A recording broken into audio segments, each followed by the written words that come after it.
Tá, mas cadê as coisas boas da minha vida? Todo mundo tem alguma coisa boa acontecendo. Entendo. Né? Luiz, o que é coisa boa na sua vida que está acontecendo agora? Tem que pensar. Isso é algo que eu não penso muito. Eu sinto que eu tô em volta de pessoas muito boas.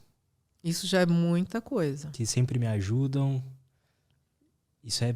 Acho que é o principal, assim. Uma vez eu conversei com um amigo que mora distante, tá? A gente tava um tempo sem se falar. Aí a gente conversando, a gente até chorou. Porque ele falou assim, cara, você tá em volta de pessoas muito boas. Eu falei, verdade. Eu não paro pra reparar. A gente não para reparar. Só quando, sei lá, uma morre de Covid, aí você fala, nossa, né? Só que aí você já focou no ruim. Você focou na perda, em vez de focar em tudo que você viveu com essa pessoa boa. Né? Então, estar cercado de pessoas boas é um privilégio, Luiz. Posso dizer isso. Né? Então, isso é uma coisa incrível que muitas vezes a gente não dá atenção porque a gente acha que é normal. Né? Outra coisa que a gente pode ficar feliz. Você almoçou? Né? Muita gente não almoçou hoje. Não tinha como almoçar. Verdade. Né? Então, almoçar é um privilégio. Se a gente começar a olhar para essas coisas na vida e falar assim, cara, minha vida é muito legal. A gente começa a ver as coisas, apesar de tudo, tem muita coisa legal acontecendo.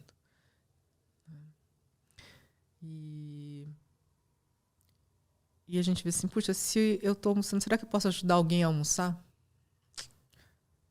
Né? Se eu tenho tantas pessoas boas ao meu redor, será que eu não posso levar alguma dessas pessoas eu mesmo para ajudar alguém a ter pessoas que possam ajudar alguém que não está muito bem agora? Né? Se a gente tiver essa visão um pouco mais ampla e dos nossos potenciais, do que a gente pode fazer pelo mundo, certamente esse mundo tem jeito, né? O mundo tem jeito. Eu tenho essa impressão de que, seja lá qual for o lugar que você tá, em alguma coisa você é privilegiada do que alguém. Sim. Às vezes você pode estar na pior situação que você imagina, mas ainda assim, às vezes você tá numa situação ali de privilégio sobre alguém, ainda assim. Com certeza. Com certeza. Né? Só que a gente não consegue ver quando a gente não está bem, né? Então, uma coisa que é a psicologia positiva, por exemplo, né, nos estimula a fazer é um diário de gratidão.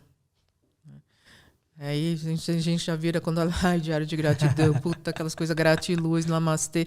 Não, gente, calma. Antes de tirar essas conclusões, começa a fazer.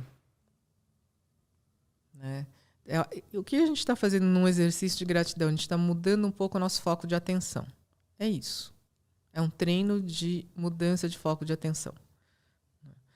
Então, ok, temos que estar conscientes das dificuldades, das coisas ruins, difíceis que acontecem. Claro, a gente não pode ficar iludido. Mas também olha para as coisas boas. Porque se você não olha para as coisas boas, você também está iludido. Verdade. A incapacidade de perceber as coisas boas que acontecem na vida das pessoas e na sua também, isso também é ilusão. Verdade. O que você acha sobre pensar positivo?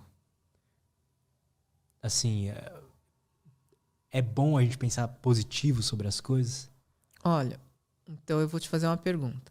O exercício que a gente fez agora foi pensar positivo ou foi ver a realidade das coisas boas que acontecem? Foi ver a realidade. Foi ver a realidade das coisas que acontecem. Eu acho mais saudável olhar as coisas positivas que realmente acontecem do que a gente ficar querendo acreditar que as coisas vão dar certo. Pautado nas coisas positivas que estão realmente acontecendo nas nossas vidas, a gente tem uma oportunidade de construir um próximo patamar. Se a gente ficar só querendo imaginar que está dando tudo certo, você está desperdiçando energia na irrealidade. E provavelmente você vai entrar em frustração. Entendo. Né?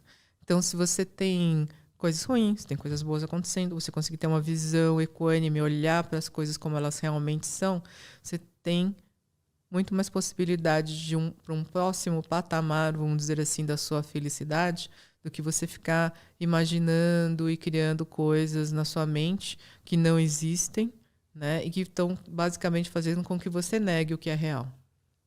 É engraçado que volta tudo pra questão da atenção, né?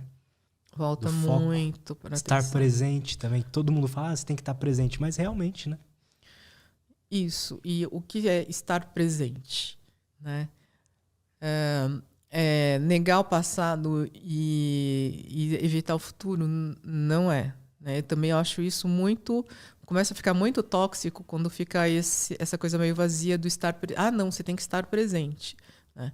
Tá, a gente tem que estar presente, mas a gente também tem que olhar para o que aconteceu no passado, ver a realidade desse passado com suas coisas ruins e boas e pensar que o futuro também pode ser assim. E o futuro demanda planejamento.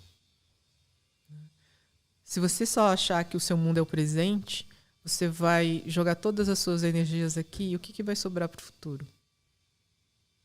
O futuro ele exige planejamento. Verdade. Então, eu pessoalmente não gosto muito dessa coisa assim, equivocada que se faz sobre mindfulness, né? De que você está no momento presente. Claro, é legal, importante, mas... Né? Você tem que lembrar que aqui nesse presente você tem que planejar o futuro e olhar para o passado para planejar direitinho esse futuro. Faz sentido. Eu acho que o estar presente, pelo menos para mim, é você estar... Assim, a gente tá aqui no podcast, a gente tá focado nisso. Ou daqui a pouco a gente vai fazer uma pesquisa, a gente tá focado naquilo. A gente vai passar um tempo com a minha namorada ou com um amigo, eu tô focado naquele momento ali, passando aquele tempo, como se fosse o último. Por exemplo. Sim. Né? Nesse sentido, eu acho saudável. Né? Mas que também tem um momento que a gente tem que parar e falar assim, puxa, como é que foi o passado? O que aconteceu?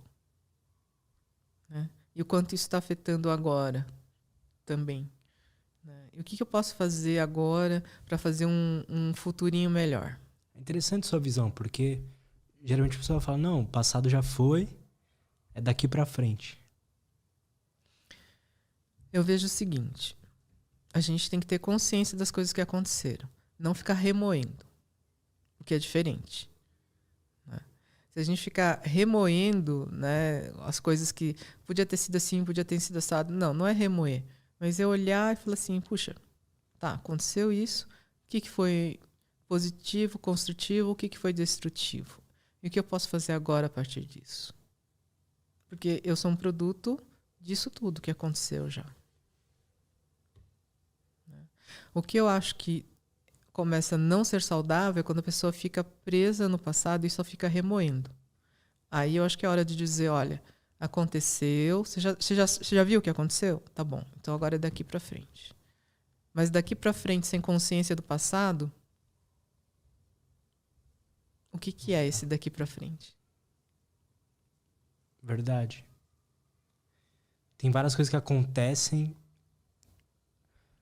com a gente, eu pelo menos, né? Comigo pelo menos, no passado que eu não gostei, algumas decisões erradas e tudo mais, onde eu prefiro simplesmente só, não, deixa isso pra lá.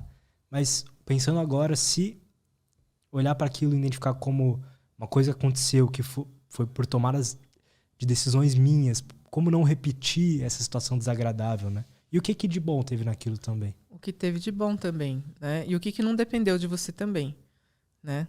Olhar para aquilo, tá consciente, foi isso. Tá. Eu gosto muito de quando eu olho para alguns cenários do passado, trazer em palavras. Como assim? Descrever, falar, olha, aconteceu isso. Quando eu estou pensando na situação, né? Aconteceu isso. Isso ajuda a ter uma visão mais clara do que simplesmente ficar numa sensação. Porque é muito comum a gente olhar para o passado e ficar em sensações. Verdade. Né? A gente não pensa ativamente, né? O que aconteceu? Né? Então, eu me faço, assim, propositalmente essa pergunta, por exemplo. O que aconteceu? E aí não fica aquela sensação vaga, desagradável ou agradável, né? E que não traz muita coisa se você não consegue destrinchar o processo, né? Então, isso é bem interessante. E, por exemplo, no processo de análise é o que você vai fazer com o seu terapeuta, né? Mas se não for algo tão importante para, né, ou se você não quiser fazer uma análise, pelo menos você pode fazer um processo de autoanálise, né, de autoobservação e falar assim, não, aconteceu isso, por causa disso, tá. A coisa fica mais clara. Achei perfeito isso. É pensar sobre aquilo de uma forma mais racional mesmo, né? Uhum. Se respondendo, transformando em palavras. Pode ser eu te escrever também. E também emocional, né? Racional e emocional, né? Mas não é só uma sensação. Aquele negócio que você olha pra trás e sai, você sente aquilo já... Eu não quero mais, entende? Gostou desse corte? Espero que sim. Se você quer receber mais conteúdo sobre desenvolvimento pessoal, saúde mental e autoconhecimento, não esquece de se inscrever aqui no canal, beleza? Valeu, até a próxima e tchau!